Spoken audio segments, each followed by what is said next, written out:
All right, welcome to the Taylor Waidhofer Show podcast designed to help all. We all got struggles, we all have problems, and we all come out of it a little bit different. So this is how to overcome bad shit and get what you deserve in life. Today in the hot seat, we have Kenneth Stevenson. Welcome to the show. Thanks for having me. You're welcome. Very excited for our interview. Quick intro. She is a 14-year broker, been in the real estate game for a while. State 28 real estate is hers that she's a broker of. We were talking about this pre-show. She has like a family tree of brokers. How many brokers do you have in your family? My mother-in-law, my sister-in-law, my oldest niece, and soon my younger niece. So yeah, I married into the real estate family. So I've only been a broker for a couple of years, but I've been in real estate now. This is my 14th year. So, and I owned my company. This is my 7th year. And just started a brand new company. I did. Yeah, I just started a second company for real referrals at the end of 2023, which I think we're going to talk a little more about that with the NAR settlement developments and opportunity there for some agents. Yeah, absolutely. We'll get there for sure. So what part of Greater Houston are you taking care of? Is primarily up north, right? Well, I try to stay north of I-10, but me personally, for my personal business, because I do live in Montgomery County, I'm back of the Woodlands, Magnolia area, but we have agents. We have multiple agents. So we have agents in different parts of Houston, and then we also have an agent in the Central Texas, San Antonio, Austin region, and then we have an agent in the Corpus Christi, North Padre region as well. So yeah, I sent some of your stuff, some of the multifamily listings that you have to a guy yesterday, actually. Oh, good, thank you. Yeah, let's make a deal. You're welcome. He's fired up. So we'll see. So and then you got a partner. You got Scott. I do. So when I started my company, I was not a broker yet. I was still working on my broker license. Yeah. And so Scott was the broker of record for me to start State 28 Real Estate. And when I got my broker license, I asked Scott to stay because two brokers are better than one, because 100% contracts get written all hours of the day and night, as you're finding out now, Taylor, since you got your real estate license. Yeah. And so it's important that one of us be available all the time, especially because I like to cruise. I come in here today. There's a cruise ship down the road, and I was like, ooh, don't threaten me with a good time. I like to cruise. Super tempted. Yeah. Yeah. When's the last time you went on a cruise? The last time was in October, and the next time will be in next month, in May. Yeah, I was about to say, I feel like I've heard you talking about it recently. What? Yeah, I have 3 booked right now. So. 3 on the books. Yeah, one of my best friend's dad's diamond, whatever, cruiser. Yeah. I'm not diamond yet, but I am platinum. I'm well established platinum. My mom is diamond, and it's her fault that I cruise like I do, and probably her fault that I gamble like I do. So there's that. There you go. Well, you have lots to do on the boat, that's for sure. Yeah, it's a good time. Do you remember the Carnival boat that got stuck out there like 10 years ago or whatever? Yes. My friend's dad was on that one. Really? Well, because, you have 3 months, 3 cruises booked in a row. Yeah, that's kind of how he rolls. They retired that boat finally. We cruised on that one, I think 4 or 5 times. Oh, wow. We never had any issues on it, thank goodness. But I think they retired it finally and took it to the boneyard last year or the year before. Norwegian had a crazy event just in the last couple of days. Did you see that in the news? They left a couple in some country in Africa. And like Good Morning America, they're all over all the news, and the news is like feeling sorry for them. They were an hour late. They did a private excursion, got back to port over an hour late, and they got left. And the ship gave their passports to the local authorities and left them there, and they had to bounce through multiple countries to catch back up with the boat, because it was like a 3 or 4 week multi-country African cruise. Anyways, I just have a hard time feeling sorry for them. I'm chronically late, and I know cruise ship time does not play. They don't play. So, no. Yeah, same. Yeah, I've been on 6 maybe, and yeah, same thing. I'm like, that's one thing I'm not going to screw with. Yeah, no. Not trying to get stuck in another country. I mean, I had a buddy in somewhere in Mexico with a bucket of beer on the beach, and he was trying to talk me into it. I'm like, we brought nothing. And he was like, it doesn't matter. I think it was Cancun. He's like, we can fly home. We'll figure it out. I'm like, I'm not doing that, bro. I was like, I'm not leaving all my stuff on the boat. No, they have. I think every cruise line has somebody in port that is a employee of theirs that lives at each port. That's job is to assist you, like pointing you in the right direction to get you through if you need visas or whatever to get you home, but not they're not helping you with the money part of it. That's all you. And I mean, that's like a $10,000 mistake I'm not trying to make. Yeah. I'll just be on time sometimes. Yeah. So, all right, last cruise question. We'll get back to it. Okay. Like, when did you start your passion? Like, when did you start going on cruises consistently? Short answer, after my dad died. So about 14 years ago, my mom decided that she's not leaving us any money. She decided that she would rather make memories with us than leave us anything. So we were like, okay, we're down with that plan. So she took us on our very first cruise. Me, my now husband, our kids, and my sister and her husband and their 3 kids, and mom took us all on our first cruise. So I did not think I would like it. I'm a little bit claustrophobic, and I didn't think I was going to like it at all. And like I said, now I'm pretty platinum. I don't know how many cruises I've been on, 20 something. Yeah, a lot. There's a lot of peace and serenity there. COVID was rough. I was on land for a long time. Got to go. Yeah. Love the water. We're in shout out to Hook South Studios, by the way. These guys fish a lot, and so I got a love for the water as far as fishing and all that. So thanks for having us, man. Definitely appreciate it.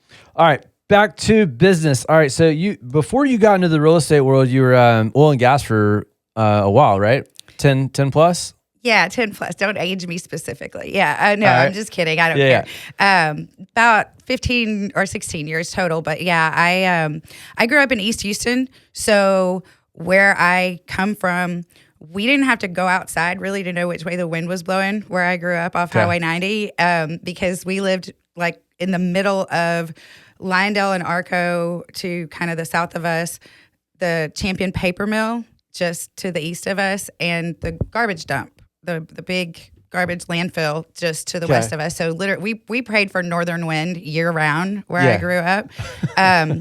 But basically, if you didn't go off to a university somewhere far from home, you figured out how to make money out of the smokestacks that we grew up, under really. And that's what I did. So my mom was in education. My sister went into education. My dad was more in the manufacturing side of oil and gas. And I followed my dad into the oil and gas industry, but I was more on the downstream side. So I was turnarounds and expansion project construction management. Those are the professionals that I placed mostly for. Well, I started out with laborers like Boilermakers and pipe fitters, and that was the best. Honestly, that was way more fun than the higher level recruiting later. They're just it's a different class of people. Probably the class of people I'm most comfortable with and grew up with the blue collar folks, and they're really grateful for every job, and that was enjoyable. Later in my oil and gas career, I was more high-end plant managers, design engineers for expansion projects and procurement managers and things like that. You said high-end recruiting in those positions? Were you like headhunting? Yeah. Gotcha, okay. So yeah, I was a headhunter and then HR manager and benefits manager.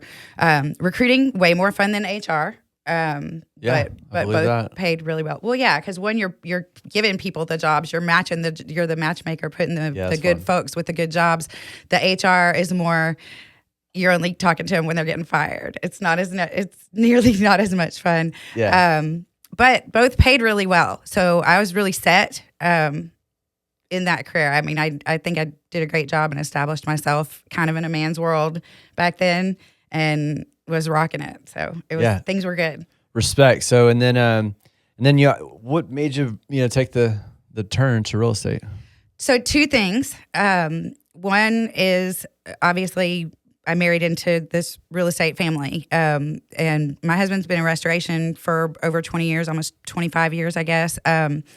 So he's dealt with real estate professionals, commercial and residential, for 25 years of his career. But his mother being a broker, his sister being a broker, like I said, I married into a real estate family. So that opportunity presented itself at a time that it ended up being really necessary for me to make a change, and that change was available to me. So that was awesome. And then I didn't even know this about you until you got here. We were talking about, he had a son named, Chase, if I can talk about him. Yeah. He's an adult. I give you permission. Yeah. Shout out, Chase. Yeah. But we're about to talk about you. But there's a custody battle which I went through. So I'm like, okay, near and dear to my heart. That's a big deal. And I mean, yours lasted quite a while. Yeah, we had 2 big rounds. So Chase is 22 now, and he's awesome, and he's grown, and he's doing all the adult things. We're very proud. Good. But he's the baby of our 3. So I have a daughter and a son that I made, and then Hank had his one son. And when Hank and I got together, he was right at the beginning of what developed into a really nasty custody battle over Chase, and that was a really stressful time, and he wasn't in a position. He really wasn't in a position to sacrifice as much time and energy or money as it really was going to take to succeed through that whole scenario. So I was, and I basically switched careers. So that, everybody says, get your real estate license, set your own hours, work when you want to. Yeah. I love it. I know, that's so funny. But that was the draw. I was like, okay, this is going to be awesome. We'll save so much money in paralegal fees, which we did because I assisted our attorneys through the whole thing. We still spent tens of thousands of dollars in 5 years. But I completely changed careers. I mean, I completely started over, had to build myself from scratch in a whole new industry. Simultaneously, we were fighting for custody of Chase. You're an agent. Which we won. Yeah, congratulations. Yeah, we did. He went to high school with Braden, my son, which they're stepbrothers, almost as comical as that movie. But wow. They're a year apart. They're both kind of nerdy, how lucky are you but adorable. That's hilarious. They're fun. Yeah, I bet. Give me a story of okay, if they're like stepbrothers. I know you got like 100 stories, so dude, a little bit about their back and forth. My favorite story of them was like their first Easter together. 8 and 9 years old, and they're now almost 23 and just turned 24. But their first Easter together, I'll never forget. My mother-in-law and I sitting on her back porch, drinking a beer like you do on Easter, and they were crouched down at the fire pit.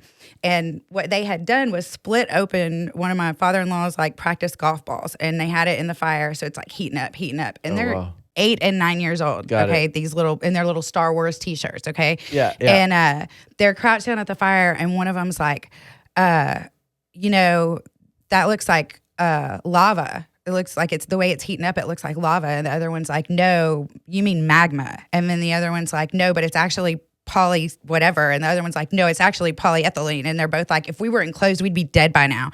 And I'm just literally sitting on the porch like, I'm not even qualified to hang out with these geeks at all. At 8 and 9 years old, they're so nerdy. But thank goodness they're both really smart and adorable, and they're going to do great things. So that is too funny. Well, congratulations on that. That's fantastic. It sounds like a hard, long, fight situation, but kudos. The Chase case. Yeah, 1 out of 5. Victorious. Do not recommend custody battles. Work it out. Don't have kids with a person you can't work it out with because, man, it sure is expensive and hard on everybody. And if you end up in that situation, all I can say is truly try to co-parent versus parallel parenting. Parallel parenting is really, really hard on the kid long term. So that's all I have to say about that. Yeah, I know that's a whole another podcast in itself. But it's near and dear to my heart. I love making content about that because there's a lot that goes into it. Parallel parenting. I never heard that. Or just working with the other side. So. All right, moving on. Let's go business. So, Pandora's box. Let's open it up. There's a lawsuit in the real estate world. Can't go anywhere. Everybody's talking about it. May as well talk about it also. Yeah. But before it happened, like you had already launched something in, was it December or was it a little like October last year when For Real Referrals was birthed? Started the concept September, October. Yeah. As you know, nothing happened super, super fast with Trek or the Secretary of State of Texas. Imagine that. So it was December. It was right at Christmas time. Just skirt in by the deadline of the end of the year. Launching For Real Referrals, which is a secondary brokerage for me, but it's not a practicing brokerage, if you will. It's a place where agents can hang their license if they want to stay active and be able to be paid, legally compensated, and paid commissions for referrals while not being active members of HAR, TAR, NAR. They're not needing to use the MLS right now.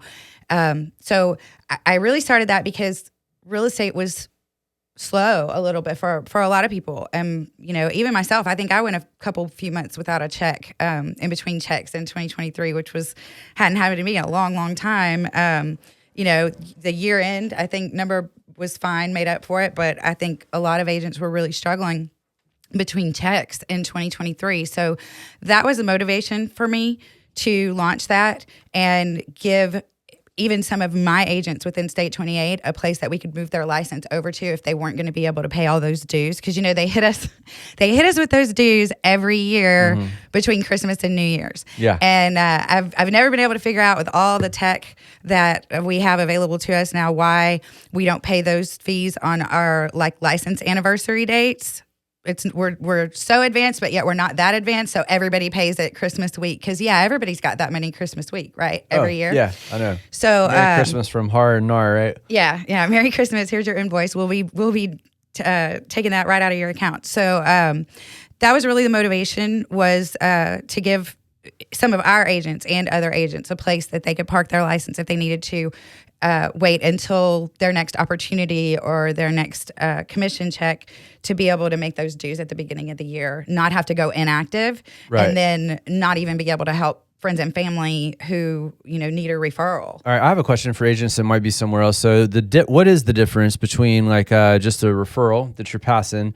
Okay, I get it that you're saving on the fees, right? But say you're with KW, you're on a split. If they went if they do a referral, are they paying out of their split on the referral because they're with KW? I can't speak on behalf of KW, but I will tell you that varies greatly from broker to broker. Got it. So most of your big box brokers do take splits on referrals. They take splits on everything until you cap. Most of them, from what I know, and I did hang my license with a couple big boxes before starting my company. Most of your boutique brokers are not going to do that. They're either going to flat fee you or take a lesser split or no split when it comes to referrals. So got it. That's been my experience. Gotcha. Cool. Yeah, I was just curious. So that's fantastic. So and there's probably a ton of agents that even more so. When you first told me, I thought it was fantastic, and that was way before the shit hit the fan. And so and it's not even happening. Well, what is it? July? Is that when the final judgment is supposed to happen? Nothing's even happened yet, but the world, people are freaking out. My opinion, that settlement is not going to get approved by July. There's already some pushback on changes and revisions that need to be made in there. I don't think that's going to happen by July. I think maybe by year end, we're going to see some changes and or have that settlement approved. I do think there's changes coming. I do understand the fear factor that there is, but I don't think the sky is falling. What I do think is that Pandora's box has been opened, and that's frightening, and it could become a lot more frightening depending on how it all plays out.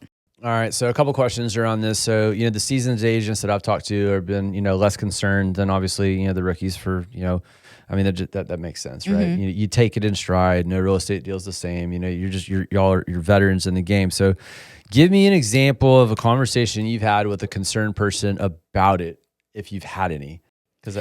So yeah, I have actually. I've already experienced it from a buyer side and a seller side with my clients. So I had a seller who straight up, we just relisted their house. We had it listed in the fall. They took it off the market through the holiday season and kind of the cold season, cold literally and figuratively in real estate. And then we were getting ready to go back for the hot summer sales. Sure, getting ready to relist it and busy time. Great relationship with this client, called me, not our first deal together at all, and called me from where they live out of state and said, oh, even the local news where they live is just this settlement, this settlement, this settlement, and sellers are going to save so much money if they wait and sell after the settlement. And I had to have that conversation. Called me, was like, hey, so if I wait to let you relist our listing in July, then we're going to save like $10 or $12,000, right? Because that's what they're telling me on Channel 2 News here where I live. And I'm like, wait, what? No, that's not true at all. So just talking through it, very logical client. Again, not somebody that it's our first deal together. Once we talked through it and she understood it, it was a no-brainer. And how I basically explained it to her was, you've never been required to offer a co-op commission to the brokerage that's bringing the buyer. That's never been required by the seller. Now, our MLS has required that the listing broker offer at least $1. You could not put zero in that spot on the MLS. It had to be at least $1, which we saw some builders do $1 during the pandemic, which we all enjoyed thoroughly. But there was a minimum. Couldn't be zero. You had to put $1. So broker to broker, there had to be an offer of at least $1. Now, nobody wants to work for free.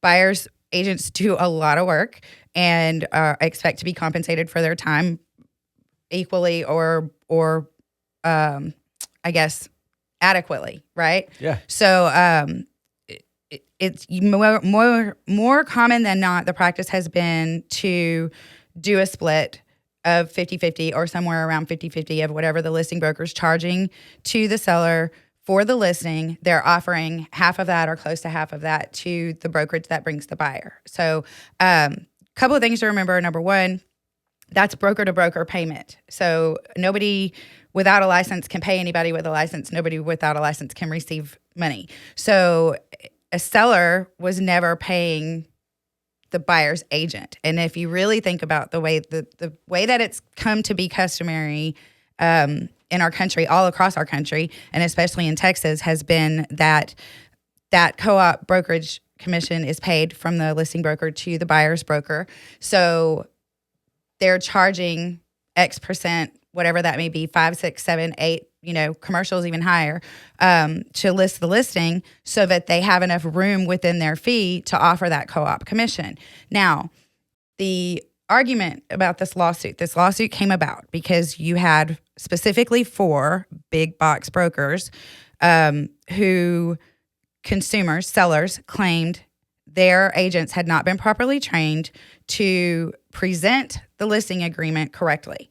That when they got to page whatever of their listing agreement in that state, which it was in Missouri, so I don't know what page it is on their listing agreement, sorry, but on their listing agreement, when they got to the line item where you fill in the blank for co-op commission, yes or no, you're offering it, and this is how much out of the listing brokerage commission, failed to adequately explain that was negotiable, that those were negotiable line items in the contract. Now, I would argue that those consumers were smart enough to sell their house, smart enough to call and interview agents, and signed a document that they later claimed not to understand that literally says in bold at the bottom above the signature line that if you don't understand it, you need to consult your attorney. Yeah. So that would be my argument, but I'm not a lawyer. I'm a realtor. So as it stands, they proved their case that those agents were not presenting those listing agreements properly. They didn't cover that information properly, or at least they couldn't prove that they did. And the companies couldn't prove that they trained their agents to do so.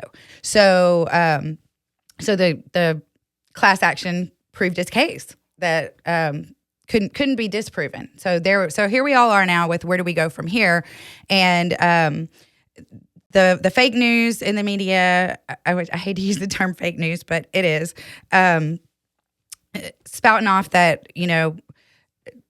buyer's agents are going to work for free. Nobody works for free, man. Like nobody's going to work for free. That's not going to happen. So what's going to happen now if the settlement gets approved, the changes that are on it now are buyers won't be able to look at a property without signing an exclusive buyer rep agreement first. So if you're, my buyer Taylor decided today, hey, I think I'm going to buy a house this summer. I'd like to start looking. And you call me up. Hey, I'd love to work with you. Not only, we've always had to present the information about broker services that says this is what real estate professionals do. So you need to know that. You've always had to initial that on our first meeting that leads to business. However, now you have to sign an exclusive buyer rep agreement. So you can't just shop around yourself until you get serious or until you narrow it down to a certain area. Zillow and Realtor and Trulia, I mean, I'm not singling out any one of them, but where consumers have gotten to where they think they can do all the things, no, you can't do all the things anymore. We're going to limit that. We're not only are we going to limit that. Wait, did you say the buyer or the seller thinks they can do all the things? No, the buyer. Okay. The buyer. Everybody thinks you can just buy a house on your phone now, right? Because it's 2024. Zillow. All this technology. Sure. Yeah, no. So that's not true. And I mean, of course, in Texas, most of those sites, and again, not singling out the one or anyone, but most of those sites are very inaccurate on value comping anyway in Texas, because in our state, real estate sales are private. So it can't be publicly shared what a house actually sold for, only what it was last listed at, and or its tax appraisal is public record. So those sites have never been accurate in our state anyway. But now you're not going to be able to have the access. So you'll have to sign an exclusive buyer rep, and the buyer's agent's commission has to be pre-negotiated on that buyer rep agreement. So you want me to show you a house today, Taylor? That's great. We got to figure out. I got to explain to you what I think I'm worth as a buyer's agent. You have to agree to that. We both have to sign it. Now we can go look at houses. Great. So there was a battle previously in court that shook out to where the co-op commission offered in the MLS became public. So right now, this minute, if you look up even on Zillow, Trulia, Realtor.com, Homes.com, or HAR, you, the consumer, can see how much co-op commission is being offered, whether that's 2%, 2.5, 3%, whatever that amount looks like. You can actually see that as a consumer right now. So this settlement proposes that goes away. Not only does it go away where the consumer can't see it anymore, it goes away where the agent can't see it anymore. So your buyers... Is that happening? Yeah, that's in the settlement. That's part of the settlement. Is that... Why is nobody talking about that? That's the first time I've heard of that. Yeah. I mean, that's phenomenal news for agents. Right. Well, so no, here's the thing is it creates more work for everybody. So this settlement proposes to create more work for both sides, because if I'm a buyer's agent now, if you're my buyer, don't you want to know how much difference there is going to be in the cash that you're bringing to close from the different houses that I'm showing you when we're looking at them? Yeah. Big factor. I mean, big factor. Obviously, you don't go look at cars and be like, show me all of them. Let me pick my favorite and then tell me what I'm paying. That'll be fun. That's not how life works. Yeah. So the consumer has a right to know. They have a right to that information, to know that they've got to bring an extra 1% of cash to closing to cover the buyer agent rep commission that they agreed to before they got to look at houses, right? Okay. So without that information being available to us through the MLS that we're paid to get that data through, now we've got to pick up the phone and call each other. We've got to have increased communication with each other to obtain the information for the consumer to relay it before we can even go, okay, so do you want to look at this one then? Okay, because here's the deal on this one. This one is going to cost you a little bit more when we go to closing, because you're going to be covering the difference. You have a right as a consumer. Now, the objective I understand of the lawsuit and the settlement, I understand the objective of that piece of the settlement is to stop agents from steering. So that the motivation is to stop me from not showing you a house that's not paying me what I think I should be getting. Right, okay? right. But the negative, the actual consequence of that is now I got to make the phone call to find out for you, because you still have a right to know as the consumer, because we have a pre-signed agreement that says you're responsible for the difference. So now I've got to get that additional information for you before we hop in the car, and I've got to wait on the response from the listing agent as well. So it also slows things down, because as you know, some people are more responsive than others. On the listing side, I think about it from a broker standpoint. On the listing side, if buyers are scared into trying to save a buck and going into real estate transactions and trying to buy more houses without representation because they think they're saving money, which is not true at all. The buyer's not gonna save a dime. The seller is not going to give you 3% off of the list price of their house and lower the values of homes in their neighborhood because you choose to come to the transaction without representation. What happens in that case is the listing broker keeps all of the commission for dual agency or intermediary, which is in Texas, it's intermediary. We don't have dual representation, quote unquote. But the listing broker side now keeps all of that money. You don't save a dime. As a buyer, and as a seller, you're also not very likely to save any money. The amount of money to be made doesn't change. Home values don't change as a result of the settlement. What changes is that you're creating more work on both sides of the transaction. So buyers trying to save a buck are going to start calling the listing agents directly. It's your listing. You come show it to me, right?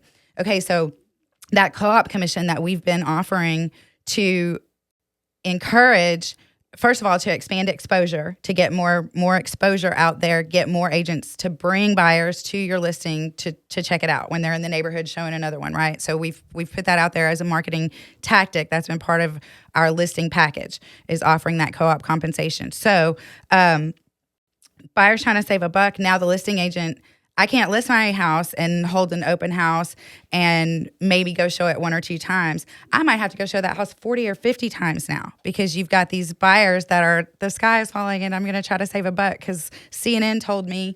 And so now that listing, my cost of business goes up on going to visit that house an extra 40 times beyond what I would have just with the original listing pre-meeting, listing agreement meeting, listing prep, photo shoot, open house, maybe 1 or 2 showings, appraisal, inspections, all the other final walkthroughs, all the other things that a listing agent does already accommodate. You add potentially 20 to 40 or 50 more visits to that house on those listing agents. That's time, that's fuel. So you've increased their cost of doing business for the agent. But wait, there's more. There's more. Here we go. So as a broker, my cost of business stands to go up as well on the listing side, because if I've got to deal with all these unrepresented buyers and serve as intermediary, it sounds great. It sounds, you get to keep all that commission. Your brokerage and your agent gets to keep all of that commission that you set as your listing fee. Yeah, that sounds great. Until the lawsuits come rolling in from all the buyers who didn't understand, quote unquote, what they signed, like the sellers in Missouri. All the buyers that didn't have representation. See, the sellers in New Jersey that started this or bought into this class action lawsuit, they had representation. We're promoting right now for buyers to have none. Yeah. So what's going to happen is you're going to have a bunch of buyers that are after the sale are going to be like, oh my gosh, I didn't know that I was going to be responsible for replacing the water heater if it busted. Well, yeah, you bought a house. That's welcome to homeownership. Yeah. But you're going to have buyers that are going to go, I didn't know. I didn't understand. I didn't have an agent, and the other agent should have explained this to me. Well, the other agent represented the seller. They didn't represent you as the buyer. Right. So then, you think there's a few commercials, and I don't know if they're in your feed. Being in real estate, they're all in your social media feed for class action lawsuits. My 22-year-old, the baby boy, actually got junk mail at our house a couple of weeks ago. If he had sold a house in the last 5 years, he's probably entitled to like $19 out of the settlement. Yay. Yeah. He hasn't sold a house, sorry. But think of the increase in the ambulance chasing attorneys to gobble up those consumers who feel like they weren't treated fairly in their real estate transaction over the next couple of years. And then what happens is our E&O insurance goes through the roof, especially if we're doing intermediary and there's not representation on the other side to absorb half of the liability of the transaction. And now my cost of business has gone up drastically as a broker as well. So you increase the cost of business, cost of doing business for the listing agent and the listing broker, and you think they're going to work for less? No, they're not. In fact, you could see those fees go up. I wouldn't be shocked if the new norm 5 years from now is that those 4 or 5 big box brokers are charging 8 and 10% to list your house instead of the OG average 5, 6, 7. Sure. You got to do what you got to do. It costs money to do business, right? I see boutique brokerages coming out with that probably pretty quickly, because there's going to be a lot of places to pivot and make moves and make this profitable. It's just going to be how do they figure out how to do it. So I have a question. What would be the disadvantage of a seller, right? That instead of listing, with what's going on, but they're going to, for sale by owner. What would you tell that person? Man, it's just about liability. I was probably the worst consumer in real estate before I became a realtor myself, or a real estate professional, and then realtor, and then broker. I lost a house foreclosure in the early 2000s after my divorce. And looking back, I should have never moved out. Like, I could have so saved that house. I was only a few months behind, but I believed every letter they sent me. I had no idea what I was doing. Young single mom, I was like, oh my God, like they're going to come at 3 a.m. and take me and my kids and all our clothes out to the street. I didn't know. Yeah. So I was probably a really, really bad consumer myself. But what I've learned so much over the last 14 years, or this being my 14th year, is why real estate professionals exist, why our industry was created, why it exists, why the Texas Association of Realtors is over 100 years in existence now. We are protection. If you think that your real estate professional is expensive, if you think it's expensive to hire a real estate professional to list your home or to represent you on a transaction to purchase a home, wait till you have to pay that lawyer. Oh, that realtor would have been cheap, comparatively speaking. And that is literally why we exist. We exist to protect you from lawsuits, and on both sides. So, and same thing with the title insurance, kind of where title ends up being the middleman in the transaction. That's another layer of protection. So in an ideal real estate transaction, your buyer has representation, your seller has representation. The title company also has the title insurance. There's seller's title policy, buyer's title policy, right? So if something goes wrong after the transaction, what is the chain that gets followed? Buyer has a problem. Didn't know they were going to have to pay for that hot water heater or whatever. There's an easement they didn't know about, something they think wasn't disclosed properly, whatever the case may be. An old lien that comes up from the 80s when they go to put a pool in. There's all kinds of crazy things I've seen in real estate.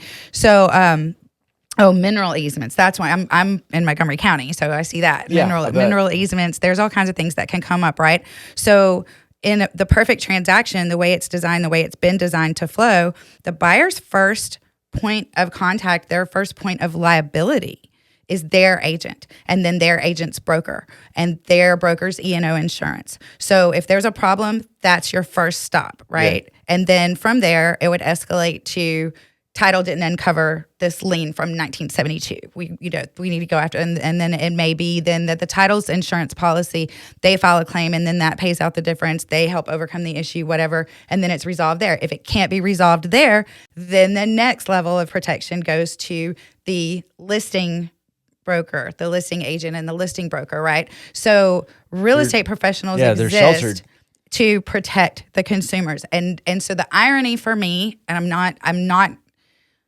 going to get political party-ish, but I will say that I was floored. No matter party regardless. I mean, the president of our country gave a speech a couple weeks ago in Vegas where he said he's calling on all real estate professionals. He said realtors. He said realtors actually, but we're realtors. I hate that. Anyways, he said, I'm calling on all realtors to drop their commissions, reduce their commissions to protect the home buyers. Newsflash, okay? For him and everybody else that could hear this far and wide, here's the newsflash. This settlement does the opposite of that. You create more work for the professionals on both sides. Nobody's going to be offering to do that for less money. That's not how things work. You can't increase my cost of doing business and then ask me to do it for half price. That's not real life, okay? It doesn't matter what business you're in. That's not real life, okay? So what's already happening, the brokerages who got us into this mess, who failed to properly train their agents on how to deliver a listing agreement, right? Oh, they're training them now. Let me tell you, they are rolling out some training right now like wildfire. And you know what they're training? They're training tiered commission structures. So now, I didn't ask you if I could. Tiered, like a drop down. Tiered, yeah. Sorry, my redneck accent. No, I heard excuse you. my hillbilliness. Tiered, yes, tiered. The T-I-E-R. Yeah, tiered. Yeah. Okay, so they're doing a tiered structure of commission offerings. So now you can get a discount. You want a discount? We'll give you a discount all day long, buddy. So I didn't ask you if I could say bad words, but I'm going to say a bad word. Just a little one. So they're going to offer you a whole ass package at this number. Okay. They're going to offer you a half ass package at this number. And they're going to offer you the dumb ass package at this number down here. Pick which one you like, sir. Whatever you like, we'll do for you. No problem. Yeah. And so what happens is the consumer gets less protection for those dropped fees. Oh, what a win. No, it's not. The only people that'll win in the long run of that are the same people who won in this lawsuit, and that is the attorneys. When are we asking them to take a pay cut? Yeah. Fair question. Right? That's wild. Yeah. I have a lot of thoughts on it. You do. That was amazing. I've had a lot of conversations. That was a really good one. A really good take on it, because it's going to be interesting to see how it plays out. But I see a lot of things that could go really badly. So, okay, try this on for size. So I was having a conversation, and this has been what a lot of people have been talking about with, just the surrounding the conversation. Well, there's going to be, they don't know in depth as much as you do. So they're like, there's going to be a buyer's agent that's starving out there and they're willing to work, and then be like, hey, look, I get it. All good. I'll do it. I'll do it. They'll take it. Right. They'll just say, I'll take it for one. But I mean, not without, the whole and the half and the dumbass package. Like, they're not going to get that because that's tiered. That's preset.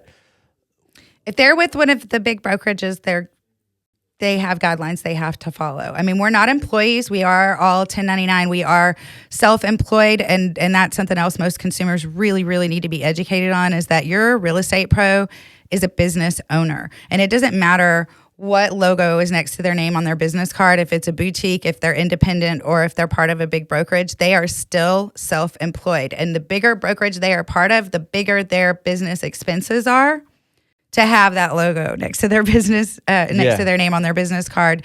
And whatever resources go with that, which ironically, the biggest one they push is training.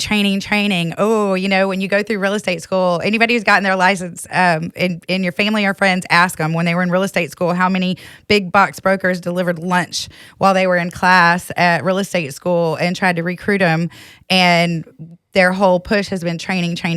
We're gonna give you so much training, and clearly this lawsuit painfully proved that wasn't true. So I think that you can get training, and you're finding out now as well. And I think you already knew even before you got your license that real estate's about relationships. Being successful in real estate is about relationships, and your relationships with your best title partners and inspection companies, appraisers, and lenders. There is so much training available. I tell my agents, like, if you can't find a free legal update near you within 60 days before your license renewal is due, you did not try. You did not open your email. You did not even try. Yeah. And that's just the legal updates. But I mean, there's constantly, every single one of our business associates and business partners are trying to come up with new and creative ways to build their relationships with us and our agents. So we've got continuing education coming at us from every direction in your neighborhood. Like, who cares if you're with ABC brokerage, or whichever brokerage that you're with, it might be 30, 40 miles from your house for your broker that's in your region. Whereas how many title companies are within 5 miles of your house that you could have knocked out all your CE in the last 6 months, and probably most of it for free? Like, if you didn't get it, you weren't trying. So to me, that was my experience. That's what I found about big box brokerages. And that's why I decided to go boutique instead, because I think it's more important to offer mentoring on, I never got a training class, continuing education, or the initial mandatory education that really readied me for my first negotiation, that really readied me for a day in the life of what real estate actually looks like. You know what I mean? Yeah. All the legal terms, yeah, but I can tell you this, in my 14th year, I think I have yet for anybody to ask me about like an estate or what type of ownership they have in their estate. What do you know the legal term for the ownership? If we used to be married, but we're still cohabitating, or we inherited this property, but there's 3 of us, how that breaks down. Like, no, I swear in my 14th year, and I've even done quite a bit of probate, no client has asked me yet if I knew the legal term for their type of ownership. And that was probably 30% of the questions on the real estate exam. I know. So I don't think it really adequately prepares you for real life real estate. And that's how I try to run. That's kind of my motto, real mom, real wife, real life, realtor. But I mean that. I really try to, Scott and I both, we try to mentor our agents in a way where I can tell you every one of my agents, and I hopefully will never grow too big to be able to accommodate this, but every one of my agents wrote their first contract sitting next to me or Scott, not on the phone, not Zooming, not FaceTiming, not email it to me and I'll proofread it for you and send it back with the red X's on it like your first grade teacher. Like, no, let's go through this together. You need to understand why you're filling out each blank and what your options are.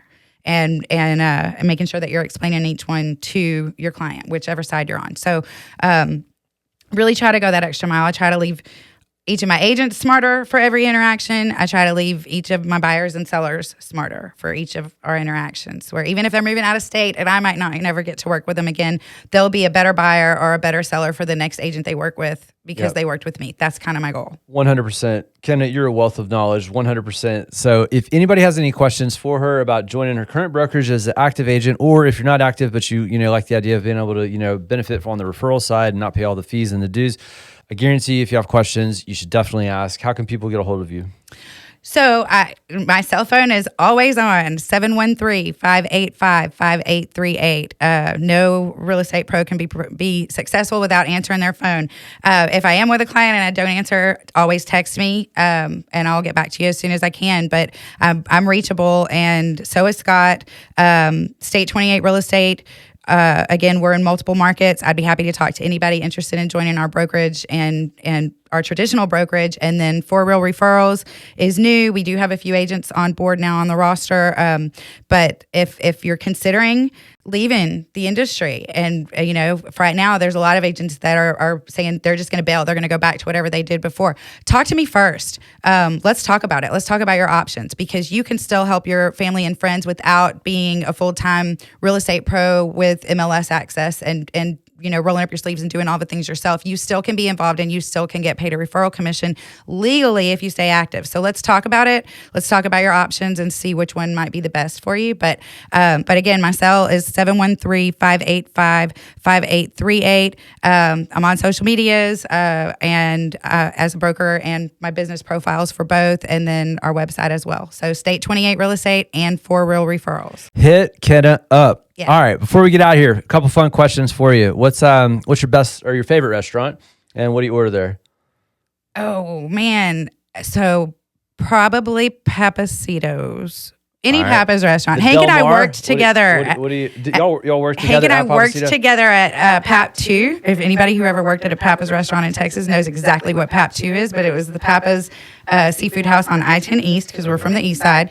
We both worked there for a few years, actually, when I was in high school and he was in college. We were not together then, y'all, not at all. We've only been together 14 years. But we worked together there back in the day, and man, Pappas is like military boot camp going to work at a Pappas restaurant, because I am as many years old as I am today years old and still could order in code. Like they don't play. Like you learn it and you know it. You will take it to the grave with you. Yeah. So any Pappas restaurant is probably my favorite because I know their quality and they've maintained that through the years. But Pappasito's, even though seafood is my favorite, so that's the irony, is that I'm a seafood lover and cruise lover. Pappasito's, but the Chipotle shrimp at Pappasito's, and it's not always on the menu. So there's a little bonus tip for y'all. It's not always on the menu, but they do always have it. Oh, I love it. And the mantequilla sauce. You got to get that. Yeah. So good. Oh, yeah. I grew up with James Pappas, growing up. So, like, Indian guides, out-of-town trips. We, his dad would take us, like, the whole, tribe of kids or whatever. Oh, We'd wow. go, like, trucking into Pappasito's, and, it was a ton of fun. Yeah, I think everybody, I've truly, so many times. I have 3 children, and my daughter's a bartender, and she's worked in the service industry for years. She was a key manager for Texas Roadhouse for several years, and she's back in our area now. But I have encouraged all 3 of my kids to go work at Pappas. And I think we scared them away from it because we're like, you need this. You need to understand the service industry. You will be a better tipper. You will be a better human for going to work. So, hey, shout out to Pappas. I get nothing for that, by the way. I'm just telling you that 30 plus years later, I'm like, that was a good thing that we did. Yeah. Yeah, I love it too. I went to boot camp. It was my last meal before I went and my first one when I came home. Oh, yeah. I mean, can't beat it. So, anyway, near and dear to my heart. All right. What's your favorite vacation you've ever been on? Ooh, ever? Because you go on a lot of cruises. I mean, yeah, I do. Dream vacation. How about that? My kids are so rotten. Hawaii. So Hawaii was my favorite vacation ever. And it was I'm not usually this lucky. Like I work hard, but I'm not usually just like easily naturally lucky. Luckiest break ever, can never be topped. So 2016, we went to Hawaii Christmas 2016. So it's relevant for so many reasons that we went Christmas 2016. The only reason for on our end that we did that is because Hank's best friend since preschool, it was career Air Force and was stationed there, and their time was going to be coming to an end. And we'd been saying for, like, oh yeah, we need to go to Hawaii while they're stationed down there, and we could stay there and not have to pay for a resort or hotel and do all the things. It'd be, so much cheaper. Well, we were running out of time. He was going to get transferred. And so we canceled Christmas. Like, I returned all of our Christmas gifts. Like, we're going to Hawaii. That's your Christmas. Merry Christmas. You will love it. You will smile. And so we get there, and unbeknownst to me or beyond, not that I didn't know, but I hadn't connected the dots. Two things happened during our Hawaii trip, December of 2016. Number one, it was the 75th anniversary of Pearl Harbor. So we landed in the middle of a month-long, really emotional, ceremonial moment in time there in Pearl Harbor. And we're staying on base. I mean, like, we're staying on Officer Row with his friend and his family, where our boys are like, they get to see buildings with bullet holes still in them. And then we're going to these ceremonies. And I was shocked how emotional it was for our kids. That was like, I can't ever reproduce that. I can't. And it was just pure crazy luck. The irony of that and having nerd boys, though, is when we went to the gift shop at Pearl Harbor and Hank told them they could get one thing, anything they wanted. One of them wanted like a $400 bomber jacket. That's fair. You're a boy. You're a teenage boy. Bomber jacket. That's cool. The other one wanted a piece of an airplane that got shot down. They sell that in the gift shop, just so y'all know. And I was like, yeah, that ain't happening, bud. That is not, we're not buying that. And it was like $1,000 or something. But yes, they'll sell you a piece of an aircraft. I think you can buy American or Japanese. They have a lot of them. They have a lot of pieces, and they're selling them there at the gift shop. And he comes around the corner, and I'm like, why would you tell them anything they wanted? Like, that's not happening. Good times with the nerd kids. But the other coolest thing, total opportunity of a lifetime, it was the Obamas' last Christmas in office. And you may or may not recall, the Obamas spent every single Christmas holiday where? In Hawaii. So not only did my boys get to walk directly past 30 Secret Service agents and the Obama girls on the strip shopping in Waikiki, that happened. And they were like, oh my God, like completely starstruck. That was really cool. But we were fortunate enough to get to tour Air Force One. And I cried like a baby. Did you really? I cried like a lunatic. I didn't even know I was that Pearl patriotic. Harbor, but you dude. cried on the airplane. I'm telling you, I didn't even know how patriotic I was until we got on that plane. And first of all, you can only be given a tour by one of the pilots, and there's only a handful of those guys. So it's like it's a whole thing. It's a whole experience. Yeah. And but when we get to the media room on the plane, where there's a table that converts to like from a conference table to like a casket holder, and he's telling us who's flown there, and I lost it. Totally lost it. The boys are like, "What is wrong with her?" I'm like, "Oh, I'm having a moment."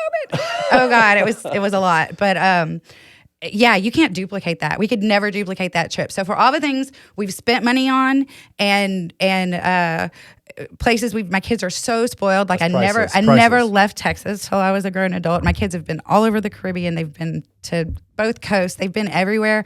Can never ever duplicate that trip. And it was the things that weren't that expensive or didn't add cost to the trip that were the most. Just wow, yeah. That's good for you. Good for your family. Good for your kids. That's fantastic. Fun stuff. Memories. All right. What's your favorite book, or what book are you reading right now?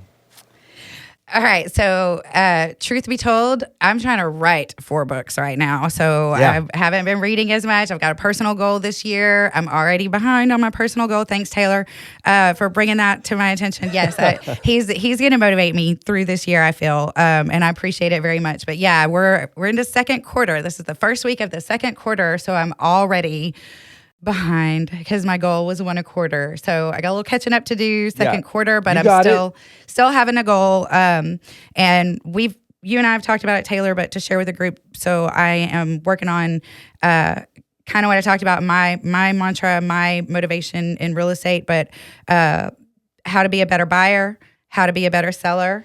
And then I have the other two are a little more personal content, and I'll be sharing more on those later. But yeah, the timing is so good because you'll get to pour into what we discussed already on the podcast, and you already had the concept coming up before what happened with the lawsuit. So, anyways, the stars are aligning for you with the content. Yeah. I believe that. I hope so. All right, what is the best advice you ever got, Kenna, and who gave it to you? Oh gosh, that's a really tough one. Probably my dad. I was a daddy's girl. I think all of my life until I lost him. And this is going to be really simple. I don't even, probably John Wayne or somebody said it, but, Okay. He'd, Maybe a president that was on Air Force One. rather be smart than lucky Okay. every day, any day. And that's definitely proven true for me. So I've not heard that one ever. I like that a lot.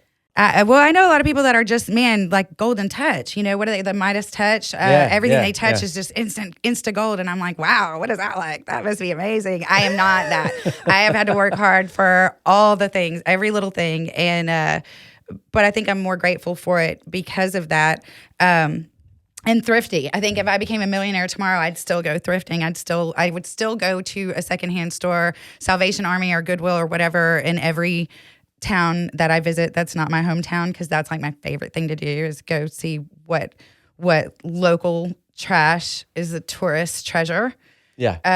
That will always be my mindset. I think growing up the way that we did. But I'm a hard worker, and I think that I want to learn the most and share the most about anything that I'm going to be a part of, because I don't expect it to come easy. So that's probably it for me.